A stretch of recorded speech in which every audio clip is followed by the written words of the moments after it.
ಈಗ ಪ್ರಜ್ವಲ್ ರೇವಣ್ಣ ಒಂದು video release ಆಗಿದೆ ಸರ್, ರೈಡ್ ಆಗಿದೆ. ವಿಡಿಯೋ ಎಲ್ಲಿದೆ ತೋರಿಸಿ. ಸಿಸಿಬಿ ರೈಡ್ ಆಗಿದೆ. ವಿಡಿಯೋ ಎಲ್ಲಿದೆ? ಅಲೋಕ್ ಕುಮಾರ್ ಅವರು ಇವಾಗ ಇನ್ಫಾರ್ಮೇಶನ್ ಕೊಟ್ಟಿದ್ದಾರೆ ಸರ್. ಈಗ ಒಂದ್ ನಿಮಿಷ ಇರಿ ದಯವಿಟ್ಟು.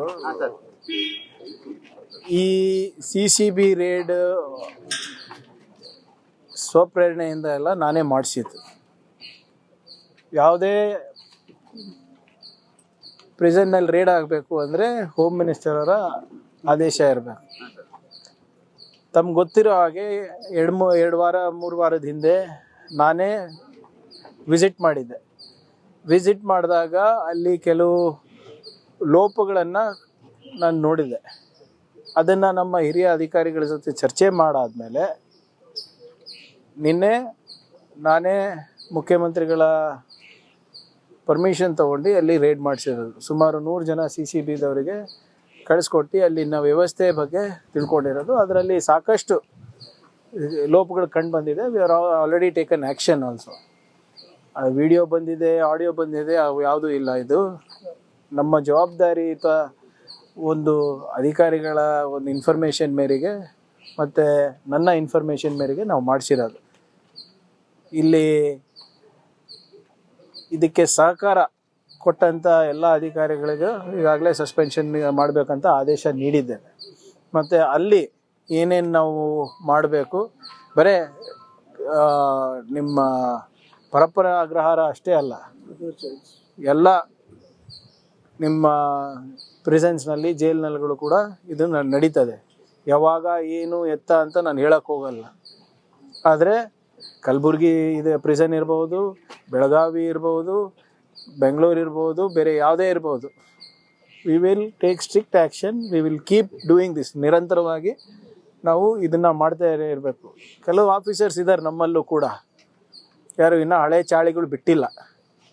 ಎಲ್ಲರಿಗೂ ಐಡೆಂಟಿಫೈ ಮಾಡಿ ಅವರಿಗೆ ಕಾನೂನಾತ್ಮಕವಾಗಿ ಏನು ಕ್ರಮ ತಗೋಬೇಕು ನಾವು ತಗೋತೀವಿ. ನೋಡಿ,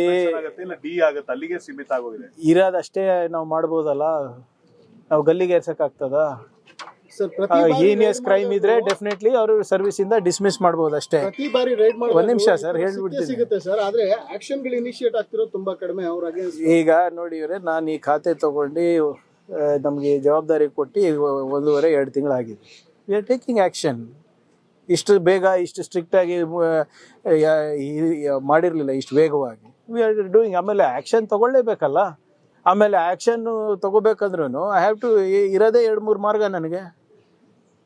ಈಗ ವೈಯಕ್ತಿಕವಾಗಿ ನಾನೇನಾದರೂ ಬೇರೆದು ಮಾಡ್ಲಿಕ್ಕೆ ಆಗ್ತದಾ? ಈಗ ಅವ್ರಿಗೆ ಸರ್ವಿಸಸ್ಸಿಂದ ಡಿಸ್ಮಿಸ್ ಮಾಡಬೇಕಂದ್ರೂ ಕೂಡ ಅದಕ್ಕೆ ಕೆಲವು ಮಾನದಂಡಗಳಿದೆ. ಆದರೆ ಹಿಂಗೆ VIP ಟ್ರೀಟ್ಮೆಂಟು ಯಾರಿಗೂ ಕೊಡೋಕ್ಕೆ ನಾವು ಬಿಡೋದಿಲ್ಲ. ತಗೊಳ್ತಿರೋಂಥವ್ರಿಗೆ ಸರ್, ಆ VVIPಗಳಿಗೆ ನಿಮ್ಮ ಇದೇನು ಮೆಸೇಜ್ ಏನು? ಅವ್ರಿಗೆ ನೀವು ಏನು ಕ್ಲಿಯರ್ ಮೆಸೇಜ್ ಕೊಟ್ಟಿದ್ದೀರಾ ರೈಡ್ ಮುಖಾಂತರ? ನೋಡಿ, the raid itself is the message. If you think you can bribe my officials and do what you want, you are mistaken. Sir, ಈಗ ಏನೇನು ಸಿಕ್ಕಿದೆ ಅಂತ ಪ್ರಾಥಮಿಕ ಮಾಹಿತಿ ಸಿಕ್ಕಿದೆ ಸರ್? ಇದೆ ಇವ್ರೆ, ಅದೆಲ್ಲ ನಾವು ಇಲ್ಲಿ ಚರ್ಚೆ ಮಾಡ್ಲಿಕ್ಕೆ ಆಗೋದಿಲ್ಲ ಅಲ್ಲ. ಅದರಲ್ಲಿ ಯಾವ ಮೊಬೈಲ್ ಸಿಕ್ಕಿದೆ, ಯಾರ ಹತ್ರ ಪೆನ್ ಡ್ರೈವ್ ಸಿಕ್ಕಿದೆ, ಯಾರ್ದು ನೋಟ್ಬುಕ್ ಸಿಕ್ಕಿದೆ, ಅವೆಲ್ಲನೂ ಕೂಡ ಗೌಪ್ಯವಾಗಿ ಇಡಬೇಕಾಗ್ತದೆ. ಅದೆಲ್ಲನೂ ಕೂಡ ನಾವು ಸಮಯ ಬಂದಾಗ ತಿಳಿಸ್ತೀವಿ. ಇನ್ನು ಅದು ಸ್ವಲ್ಪ ಮಾಜರನ ಆಗಲಿ ಎಲ್ಲ. ನಾಳೆಯಿಂದ ಅಸೆಂಬ್ಲಿ ಸ್ಟಾರ್ಟ್ ಆಗ್ತಿದೆ ಸರ್. ನೀವು ಪೋರ್ಟ್ಫೋಲಿಯೋ ಅಲೋಕೇಶನ್ ಇನ್ನೂ ಆಗಿಲ್ಲ. ಇವತ್ತಾಗುತ್ತೆ. ಒಬ್ಬೊಬ್ರು ಸರ್, ನೀವು ಜೈಲಿಂದ ಸೀದಾ ಕ್ಯಾಬಿನೆಟ್ಗೆ ಹೋದ್ರಿ. ಅಲ್ಲೇ ಇದೆ ಪ್ರಜ್ವಲ್ ರೇವಣ್ಣ ಬ್ಯಾರಕ್ ಅಲ್ಲಿ ಮೊಬೈಲ್ ಮತ್ತು ಪೆನ್ ಡ್ರೈವ್ ಸಿಕ್ಕಿರುವಂತದ್ದು, ಅದಕ್ಕೆ ಮಧ್ಯಾಹ್ನದೊಳಗಡೆ ನಾವು ವರದಿ ಕೊಡ್ಬೇಕು ಅನ್ನುವಂಥದ್ದು. ಇಲ್ಲ ನೋಡಿ, see, I don't want to hurry up anything. ಇವಾಗ ಸಿಕ್ಕಿದೆ, ಯಾರಿಂದ ಒಳಗೋಯ್ತು, ಯಾರಲ್ಲಿ ಸಹಕಾರ ಮಾಡ್ತಾ ಇದ್ದಾರೆ, ಯಾವ ರೀತಿ ಸಹಕಾರ ಮಾಡ್ತಾ ಇದ್ದಾರೆ, ಅದೆಲ್ಲ ಗೊತ್ತಾಗ್ಬೇಕಲ್ಲ. ಬರ್ಲಿ ನೋಡಿ. ಅದನ್ನು ಕೂಡ ನಿನ್ನೆ ಒಂದು ಟೆಕ್ನಿಕಲ್ ಆಡಿಟ್ ಮಾಡಬೇಕು ಅಂತ ಆದೇಶ ನೀಡಿದ್ದೀನಿ. ಜಾಮರ್ಸ್ ಇದೆ, ಕೆಲವು ಭಾಗದಲ್ಲಿ ಅದು ವರ್ಕ್ ಆಗ್ತಾ ಇಲ್ಲ ಅಂತಾನೂ ಕೂಡ ಮಾಹಿತಿ ಬರ್ತಾ ಇದೆ. ಸೊ ಅದರಿಂದ ಒಂದು ಸಂಪೂರ್ಣವಾದಂಥ ಡಿಜಿಟಲ್ ಇನ್ಫ್ರಾಸ್ಟ್ರಕ್ಚರ್ ನಮ್ಮ ಪ್ರಿಸನ್ಸ್ನಲ್ಲಿ ಏನಿದೆ ಅದರದ್ದು ಕೂಡ ಆಡಿಟ್ ಮಾಡ್ಸಕ್ಕೆ ಹೇಳಿದ್ದೀನಿ ನಿನ್ನೆ.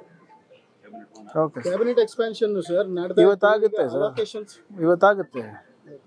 ಮಾನ್ಯ ಮುಖ್ಯಮಂತ್ರಿಗಳು ಸ್ಟೇಟ್ಮೆಂಟ್ ಕೊಟ್ಟಿದ್ದಾರಲ್ಲ. ಸಾರಿ, ನನಗಾದ್ರ ಮಾಹಿತಿ ಇಲ್ಲ, ಬಟ್ ನಿನ್ನೆ ಮಾನ್ಯ ಮುಖ್ಯಮಂತ್ರಿಗಳು ಹೇಳಿರೋದು ಇವತ್ತರ ಕಡೆ ಮಾಡ್ತೀವಿ ಅಂತ. ಇನ್ನೆಷ್ಟು ಹೆಚ್ಚುವರಿ ರೀ, ಇವಾಗ ಜವಾಬ್ದಾರಿ ಕೊಟ್ಟಿರೋದು ಕರೆಕ್ಟಾಗಿ ನಿರ್ವಹಿಸದೆ ಸಾಕಾಗಿದೆ. ನಾನು ಹೇಳಿದ್ದೀನಲ್ಲ, see we are all disciplined soldiers of the high command. ಜವಾಬ್ದಾರಿ ಏನೇ ಜವಾಬ್ದಾರಿ ಕೊಟ್ಟರು ನಾವು ಮಾಡ್ತೀವಿ, ಪಕ್ಷದ ಕೆಲಸ ಕೊಟ್ಟರು ಮಾಡ್ತೀವಿ, ಅದರಲ್ಲೇನಿದೆ. ಸರ್, ಈಗ ಕಾವೇರಿ ನೀರಿನ ವಿಚಾರವಾಗಿ ನಾಳೆ ಬಂಧನ್ ಕರೆದಿದ್ದಾರೆ ಒಂದ್ ಕಡೆಗೆ 12,000 ನೋಡಿ, ನಾವು ಭಾಳ ವಿನಮ್ರತೆಯಿಂದ ಮನವಿ ಮಾಡ್ಕೊಂಡಿದ್ದೀವಿ. ಬಂದ್ ಮಾಡೋದ್ರಿಂದ ಯಾವುದೇ ಪ್ರಯೋಜನ ಇಲ್ಲ. ಕರ್ನಾಟಕ ಹಾಗೂ ಕನ್ನಡಿಗರ ಹಿತಾಸಕ್ತಿ ಕಾಪಾಡೋದು ನಮ್ಮ ಸರ್ಕಾರದ ಆದ್ಯ ಕರ್ತವ್ಯ ಆಗಿದೆ. ಯಾರಿಗೂ ತೊಂದರೆ ಆಗ್ಲಾರ್ದಂಗೆ ನಾವು ನೋಡ್ಕೋತೀವಿ. ಫಸ್ಟು ನಮ್ಮಲ್ಲಿ ಏನು ಕಷ್ಟಗಳಿದೆ ಅದು ನಿವಾರಣೆ ಮಾಡಿಬಿಟ್ಟು ಆಮೇಲೆ ತಮಿಳ್ನಾಡುದವ್ರಿಗೆ ಏನು ಅವ್ರ ಹಕ್ಕಿದೆ ಅವ್ರಿಗೆ ಕೊಡೋಣ ಅಂತೆ. ಅದ್ರ ಬಗ್ಗೆ ಯಾವುದೇ ತಕರಾರಿಲ್ಲ ನಮಗೆ. ಆದರೆ ಮೊದಲು ನಾವು ನಮ್ಮನ್ನೇ ನೋಡ್ಕೋಬೇಕಲ್ಲ, ನನ್ನ ಜವಾಬ್ದಾರಿ ಅದಾಗಿದೆ. ಸೊ ಅದರಿಂದ ನಿನ್ನೆ ಏನು ಪ್ರಾಧಿಕಾರದವರು 12,000 ಕ್ಯೂಸೆಕ್ ಬಿಡಬೇಕು ಅಂತ ಆದೇಶ ನೀಡಿದ್ದಾರೆ. ಅದನ್ನು ಕಾನೂನಾತ್ಮಕವಾಗಿ ಹೇಗೆ ಟ್ಯಾಕಲ್ ಮಾಡಬೇಕು ಇವಾಗ ಚರ್ಚೆ ಆಗುತ್ತೆ ಕ್ಯಾಬಿನೆಟ್ನಲ್ಲಿ. ಅದಾದಮೇಲೆ we will take a decision. ಬಂದಿಗೆ ಹೋಗಬಾರ್ದು ಅಂತಲೇ ನಾವು ಮನವಿ ಮಾಡ್ಕೋತಾ ಇದ್ವಿ. ಸಾಕಷ್ಟು ಸಣ್ಣ ಪುಟ್ಟ ಜನರಿಗೆ, ವ್ಯಾಪಾರಿಗಳಿಗೆಲ್ಲ ಅನಾನುಕೂಲ ಆಗುತ್ತೆ. ಆಮೇಲೆ ಇಶ್ಯೂ ಭಾಳ ದೊಡ್ಡದಿದ್ರೆ ನೀವು ಮಾಡಿ, ತೊಂದರೆ ಇಲ್ಲ.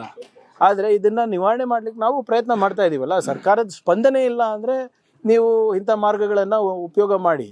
ಕಾನೂನಾತ್ಮಕವಾಗಿರ್ಬೋದು, ಸಂವಿಧಾನಿಕವಾಗಿ ನಿಮ್ಮ ಹಕ್ಕಿದೆ. ಆದರೆ ಯಾವಾಗ ನಿಮ್ಮ ಸರ್ಕಾರ ಅಧಿಕಾರದಲ್ಲಿದೆ, ನಿಮ್ಮ ಅಹವಾಲಿಗೆ ಸ್ಪಂದನೆ ಸಿಗ್ತಾ ಇದೆ, ಇದು ಮಾಡೋದು ಸರಿಯಲ್ಲ ಅಂತ ಅಷ್ಟೇ ನಮ್ದು. ಸರಿ, ಸೀನ್ ಆಫ್ ಕ್ರೈಮ್ ಆಫೀಸರ್ಸ್ ಒಂದಿಷ್ಟು ಜನ ಎಲ್ಲ ನಿಮ್ಮಿಂದನೇ ಇದ್ದಾರೆ, ಅವರೇ ಹೇಳ್ತಾ ಇರೋದಾಗಿ. ಯಾಕ್ರಪ್ಪ? ಅಲ್ಲ 1,200 ಸರ್, ಈಗ ವೇಕೆಂಟ್ ಇರೋದ್ರಲ್ಲಿ 200 ನೋಡಿ, ವಿ ಆರ್ ಕಂಪ್ಲೀಟ್ಲಿ ಇದು ಬರೇ ಸೀನ್ ಆಫೀಸರ್ಸ್ ಅಷ್ಟೇ ಅಲ್ಲ, ಸೀನ್ ಆಫ್ ಕ್ರೈಮ್ ಆಫೀಸರ್ಸ್ ಅಷ್ಟೇ ಪ್ರಶ್ನೆ ಅಲ್ಲ. ನಮ್ಮ ಇಲಾಖೆಯಲ್ಲಿ ವಿಶೇಷವಾಗಿ ಮೋರ್ ದೆನ್ 11,000 ಅಪ್ಲಿಕೇಶನ್ಸ್ ಕರೆದಿದ್ದೀವಿ. ಅವ್ರದ್ದು ಕೂಡ ಭಾಳ ವರ್ಷದಿಂದ ಕರೆದಿಲ್ಲ ಅಂತ. ಅದನ್ನು ಕೂಡ ನಾವು ಮಾಡ್ತೀವಿ, ನೋಟಿಫೈ ಮಾಡಬೇಕಾಗ್ತದೆ sir.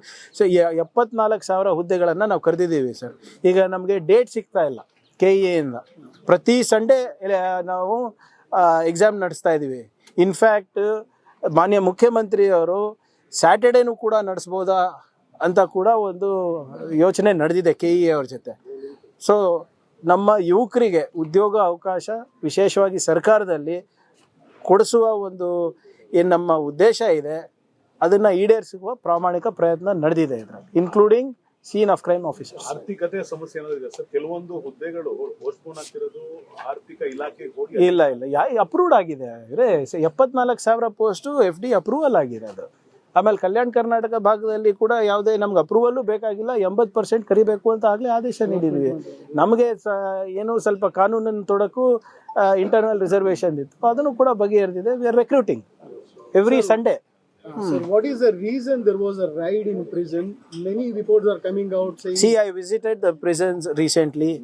I found there are certain difficulties that prisoners also were expressing, and more importantly, I found a lot of faults within the administration. So that's why yesterday we decided to have a surprise raid in the prisons, and in certain cells with certain high-profile prisoners and other prisoners, we have found mobile phones, notebooks, and things that are not allowed in the prison. So quite naturally, it seems like our people are hand in glove with the prisoners.